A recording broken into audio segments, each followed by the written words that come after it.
સૌથી પહેલા અમદાવાદ પહોંચે વરસાદ થોડો બંધ થયો છે, બ્રેક લીધો છે, પણ વરસાદી આફત યથાવત છે। શહેરના અનેક વિસ્તારો હજુ પણ પાણી ભરાયેલા છે, મુશ્કેલીઓ અપરંપાર છે। સુરત હોય, પોદાર માર્કેટ જેવી સ્થિતિ જ અમદાવાદમાં પણ જોવા મળી રહી છે।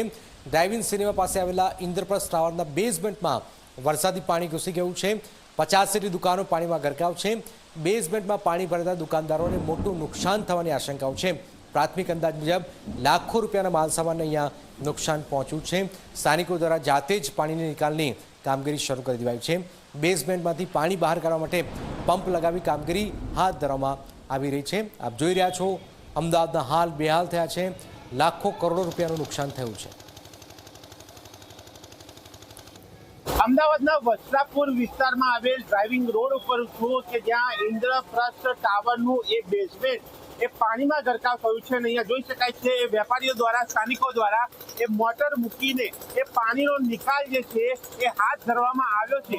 જે પ્રકારે સુરત એ પોદાર માર્કેટની જે ઘટના બની હતી એવી જ ઘટના ક્યાંક અહીંયા બની કે જ્યાં એ ભારે વરસાદના કારણે અને બીજા પાણી અહીંયા આવતા એ વેપારીઓને એટલો સમય પણ ન મળ્યો કે એઓ પોતાનો સામાન બહાર કાઢી શકે અને એ દુકાનો બચાવી ન શક્યા અને એના એ દ્રશ્યો જોઈ શકાય છે કે અહીંયા એક બે નહીં પરંતુ અંદાજે 50 જેટલી એ દુકાનો એ પાણીમાં એ બેઝમેન્ટની અંદર આવેલી આ દુકાનો એ પાણીમાં ગરકાવ થઈ।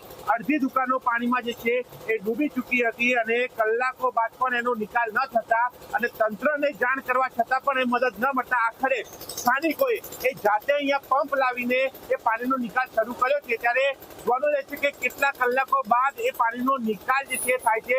ત્યારે મારી સાથે અહીંના સ્થાનિક જોડાશે, તેમની સાથે વાત કરીશું। પહેલી વખત આવું થયું છે કે અગાઉ પણ આ રીતે પાણી ભરાય છે? શું આ પહેલી વખત થયું છે અહીંયા? બીજી વાર એટલા વર્ષમાં કોઈ દિવસ અહીંયા પાણી ભરાવું નથી। આ પહેલી વખત અહીંયા પાણી ભરાવું છે કેમ કે ડ્રાઇવિંગ સિનેમા પાસેથી પાણી આ બાજુ છોડેલું છે। એએમસીને જાણ કરી હતી પણ એમસી વાળા કોઈ આવ્યા નથી। પોલીસ વાળા આવ્યા, પોલીસની ગાડી આવી જોઈને ગઈ પણ હજી સુધી કોઈ એક્શન લીધો નથી। એ લોકો તમારી શાની દુકાન છે? હું અહીંયા ખાલી વર્કર માટે રહું છું। જય કોલેજ શોપ છે અમારે અહીંયા, એ અમારા મિત્રની છે। એમને ઘણું નુકસાન થયું છે કેમ કે એ લોકોનું ઘર એ દુકાનથી ચાલતું હોય, એ વેપારીઓ છે એનું ઘર આ દુકાનોથી ચાલતું હોય। એટલે હું સરકારને ગુજારિશ કરું છું કે આ લોકોને મુઆવજો અપાવવાની વિનંતી કરું છું કે આ લોકોને જેટલું થાય એટલું મુઆવજો અપાવજો। આ લોકોને ઘર ચાલે એવી પ્રક્રિયા કરાવી કેમ કે આ લોકોને 40-50 લાખનું નુકસાન છે।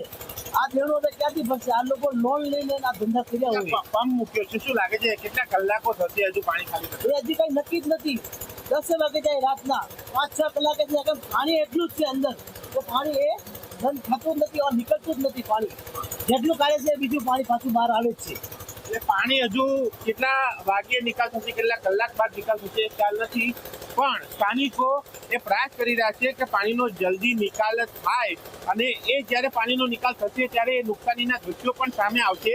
અત્યારે પણ એ નુકસાનીના દ્રશ્યો સામે આવ્યા છે પણ આ પાણી નિકાલ થયા બાદ એ વધુ નુકસાની એ ખ્યાલ આવી શકશે કે આખરે કેટલું નુકસાન થયું છે એ દુકાનદારોને।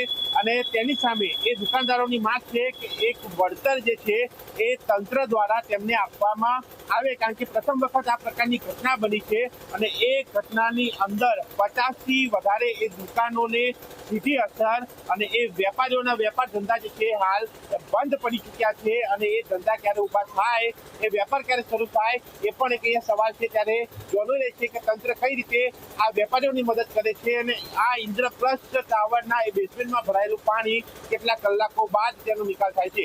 કેમેરામેન તુષાર સાથે દર્શક જી મીડિયા, અમદાવાદ।